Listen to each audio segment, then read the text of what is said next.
Hello बच्चों, कैसे हैं आप सब। आज हम पढ़ने जा रहे हैं आपकी क्लास 7th का हिंदी व्याकरण का पाठ 4 वर्तनी व्यवस्था। प्रायः ऐसा होता है कि हमें अपने विचारों को लिखना पड़ता है, चाहे वह गृह कार्य हो अथवा पत्र लेखन। हम अपने भावों और विचारों को व्यक्त करते हैं बोलकर और लिपि चिन्हों में उन्हें लिखकर प्रकट करते हैं। लिपि चिन्हों के व्यवस्थित रूप को ही वर्तनी कहते हैं। मतलब जब हम जो लिपि चिन्ह हैं यानी आ की मात्रा, ई, छोटा अक्षर, बड़ा अक्षर, इन सभी चीज़ों को एक साथ जोड़कर लिख देते हैं तो वो वर्तनी बन जाती है।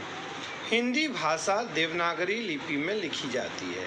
देवनागरी लिपि में प्रत्येक ध्वनि के लिए एक अलग लिपि चिन्ह है, अतः देवनागरी लिपि लिखना और समझना सरल है। यदि उच्चारण शुद्ध हो और वर्तनी संबंधी नियमों का ज्ञान हो तो लिखने में हमें कभी गलती नहीं होगी या हम लिखने में कभी गलती नहीं कर सकते हैं। देवनागरी लिपि चिन्ह। देवनागरी लिपि के चिन्हों को मुख्यतः 4 भागों में बांटा गया है। मूल लिपि चिन्ह, मात्रा चिन्ह। मूल लिपि चिन्ह क्या होते हैं? इसके अंतर्गत अ से ह तक के सभी स्वर और व्यंजन आते हैं और मात्रा चिन्ह के अंतर्गत जो है वो सभी मात्राएं आती हैं, यानी आ की मात्रा, छोटी ई की मात्रा, बड़ी ई की मात्रा, छोटा ऊ की मात्रा, बड़ा ऊ की मात्रा, रे की मात्रा, ए, आई, ओ और औ। आ स्वर के लिए कोई मात्रा नहीं होती है, यह व्यंजन से ही मिल जाता है। यदि आ रहित व्यंजन लिखना हो तो व्यंजन के नीचे हम इस तरह से हलंत लगा देते हैं, जैसे आ सहित क, आ रहित क या अध क, च, म, न और बाकी सभी। मात्राओं संबंधी अन्य नियम। पहला, आ की मात्रा व्यंजन के बाद लगती है। आ की मात्रा क्या होती है?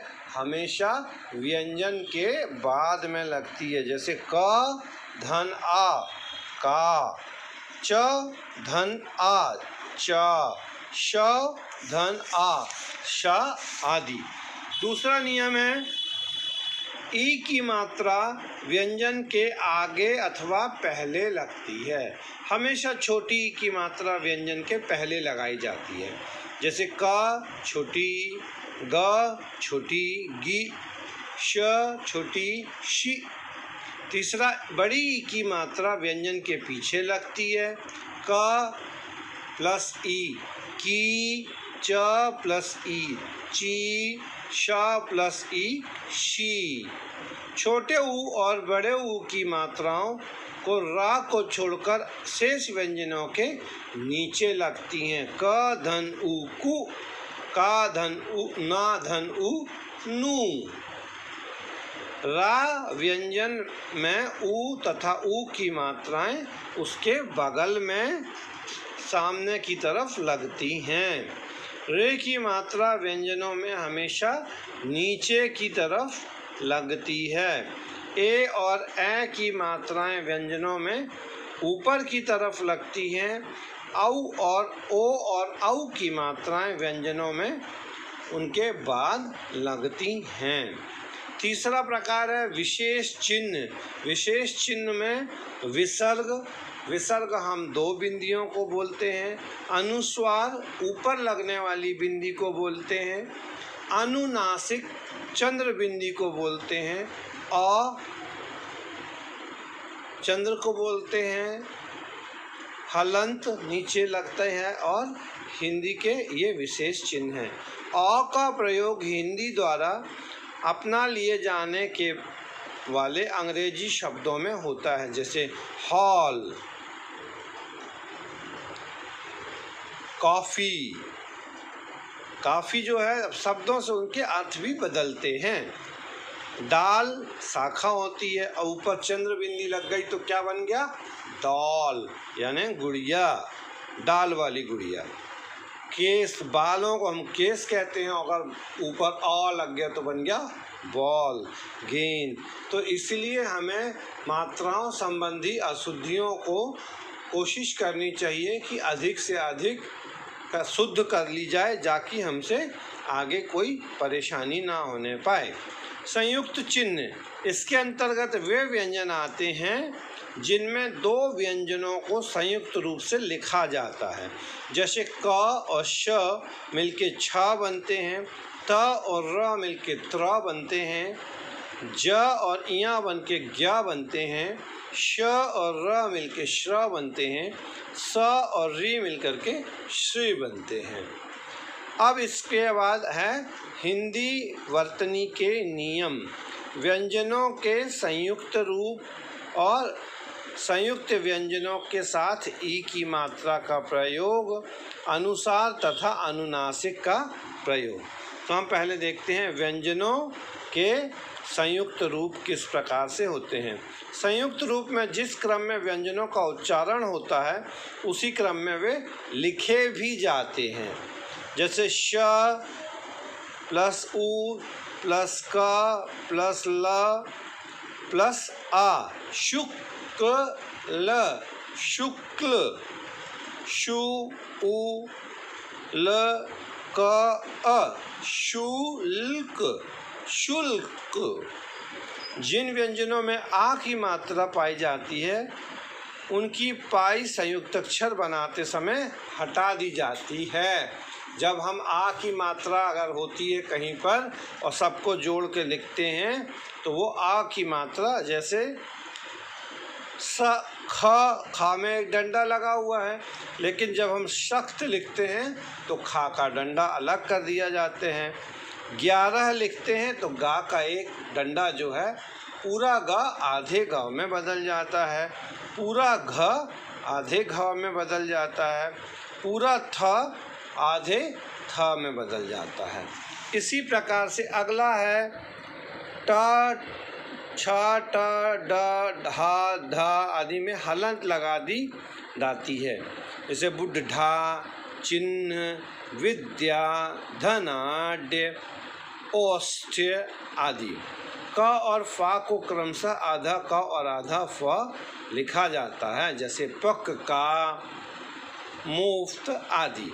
रा व्यंजन के संयुक्त रूप, अगर संयुक्त रूप में पहले आने पर ऊपर की रेफ बनती है। ब र फ, फ के पहले यदि र है तो ऊपर रेफ बनेगी। श र मा, शर्मा, ऊपर रेफ बनेगी। आशीर्वाद, आशीर्वाद। दर्शन, यदि रा अन्य स्वर रहित व्यंजन के साथ है, जैसे क, र, क्र, म, र, म्र, ग, र, ग्र। स्वर रहित द या ह के साथ में द्र, स्ट, द्रव्य, निंद्रा, इस तरह से। और ट और डा के साथ में राष्ट्र, ट्राम। तो ये र की रेफ वाले 4 अलग अलग प्रकार होते हैं। उसके बाद में संयुक्त व्यंजनों के साथ ई की मात्रा का प्रयोग। कभी भी अगर छोटी ई की मात्रा आती है तो उसे हम व्यंजनों के पहले लगाते हैं। स्थिति, पश्चिम, निश्चित आदि। अनुस्वार ऊपर बिंदी और अनुनासिक चंद्र बिंदी। जब डा, इया, अणा, न और म अपने वर्ग के व्यंजनों के साथ अनुस्वार रूप में लिखे जाते हैं तो अनुस्वार रूप में ये अपने आगे वाले व्यंजन के ऊपर लगते हैं। अनुस्वार रूप में लिखे जाने पर ये अपने आगे वाले व्यंजन के ऊपर लगते हैं। पंड, कज, पंकज, पा में ऊपर बिंदी आ गई।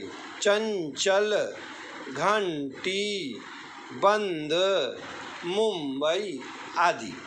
तो इस प्रकार से इसके अन्य उदाहरण हैं हमारे पास कंघा, गंगा, पंजाब, जंग, ठंड, दंड, मंड आदि।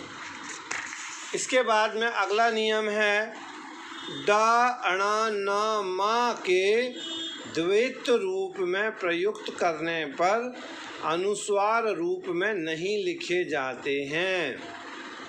जैसे वाग्मय, तृष्णा, खिन्न, भिन्न, सम्मान, अम्मा आदि।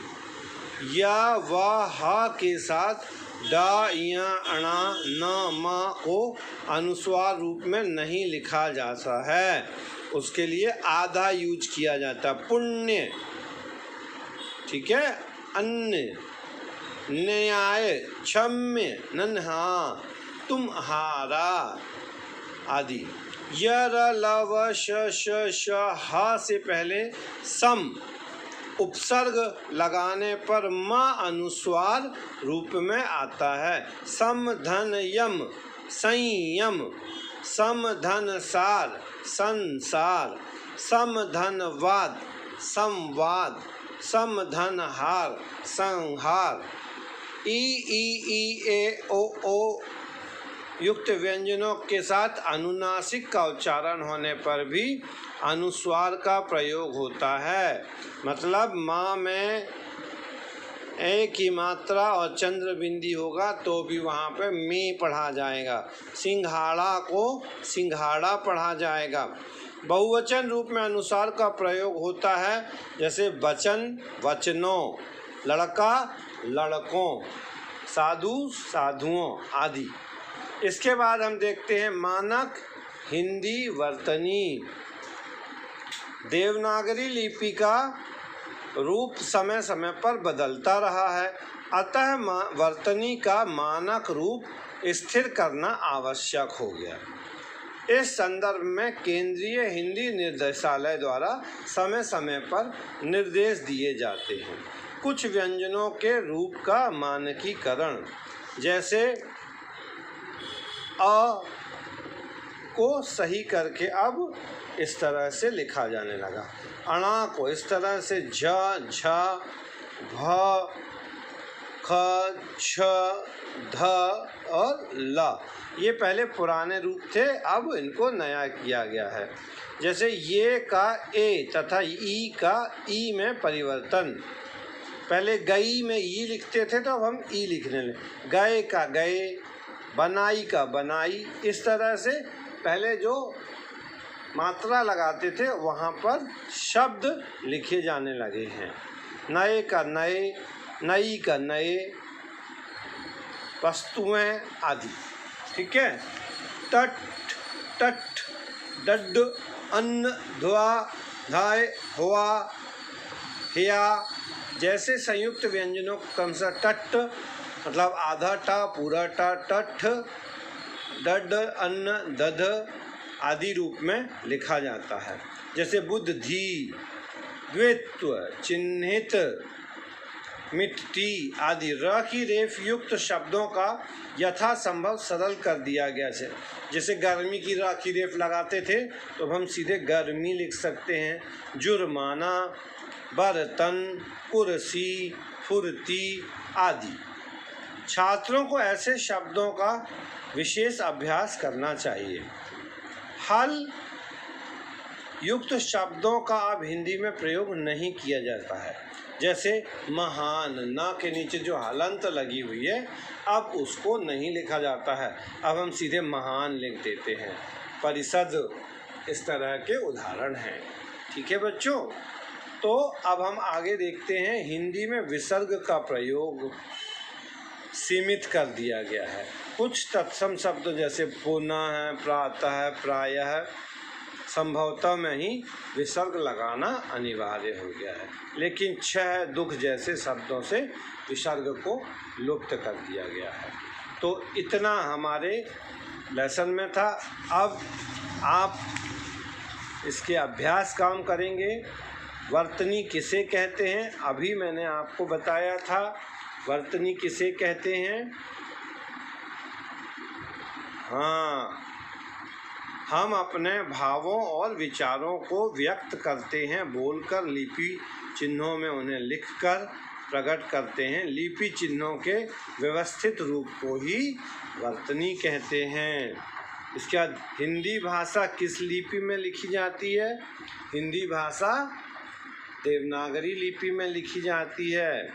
देवनागरी लिपि के प्रमुख चिन्ह कौन कौन से हैं? देवनागरी लिपि के प्रमुख चिन्ह ये हैं, ठीक है। मूल चिन्ह, मात्रा चिन्ह, तीसरे नंबर पे है विशेष चिन्ह और चौथे नंबर पे है संयुक्त चिन्ह। केवल आपको इतना बस लिखना है और आप लोग तो अब समझदार। लेसन आपको व्यंजन के संयुक्त रूप में किस क्रम में लिखे जाते हैं अभी मैंने आपको बताया। लड़का डाकू छात्र का संबोधन रूप लिखिए। वर्तनी का मानक रूप निश्चित करना क्यों आवश्यक है? वर्तनी का मानक रूप निश्चित करना इसलिए आवश्यक है जिससे हमारे वर्तनी संबंधी नियमों में हमसे वर्तनी संबंधी त्रुटियां ना हो। उन त्रुटियों को दूर करने के लिए वर्तनी के रूप को निश्चित करना आवश्यक है। किस सरकारी संस्था द्वारा मानक वर्तनी संबंधी निर्देश दिए गए हैं? तो मानक वर्तनी संबंधी निर्देश केंद्रीय हिंदी निर्देशालय द्वारा दिए गए हैं, ठीक है। यहाँ पर ही है ये उस प्रश्न का उत्तर, आप देख करके लिख सकते हैं। इसके बाद में है व्यंजनों को स्वर रहित रूप में किस प्रकार लिखा जाता है? अभी हमने आपको पिछली क्लास अभी इसी में बताया कि व्यंजनों को स्वर रहित रूप में किस प्रकार लिखा जाएगा। अब इसके बाद संयुक्त चिन्ह किसे कहते हैं ये भी अभी हमने आपको बताया। सब संयुक्त रूप में शब्द लिखिए। श ई र स आ क आ, सी र श क, प र आ कार, प्रकार, म आ त र आ, मात्रा, द र आ व य अ, द्वा व्या, र अ स ट र अ,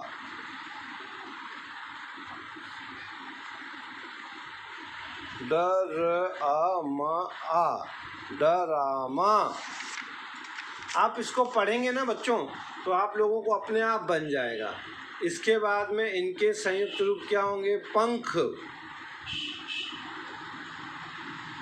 पंडित, संयम, नंद, संसार,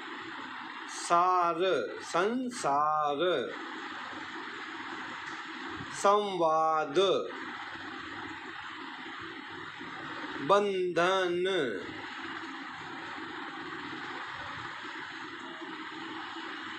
वांग, वा में ऊपर बिंदी लग जाएगी, मय। निम्नलिखित शब्दों के मानक वर्तनी लिपि रार, प्रखरोट, नई दिल्ली। अभी हमने जो अशुद्धियाँ ठीक करवाई थी ना उसमें उन्हीं अशुद्धियों से आप इसको ठीक कर सकते हैं। 5 विसर्ग युक्त शब्द लिखिए। रा की रेफ लगाना आवश्यक हो उन्हें लिखिए। रेफ वाले शब्द छांटना है और सरल शब्द लिखना है। जुर्माना, जुर्माना में क्या हो जाएगा? जुर्माना। आकर्षण। फिर इसके बाद इसके ये सही विकल्प प्रश्न हैं जिन्हें आप स्वयं करेंगे। तो इन प्रश्नों का इस पाठ के हिंदी व्याकरण का आपको कोई सॉल्यूशन नहीं भेजा जाएगा। इसकी प्रैक्टिस आपको स्वयं करनी है और यदि कोई समस्या होती है तो उस समस्या का हम आपको समाधान कर देंगे। तो अपना ध्यान रखिए, घर पर रहिए। जिनने चैनल सब्सक्राइब नहीं किया है सब्सक्राइब कर लीजिए और वीडियो को लगातार देखते रहिए।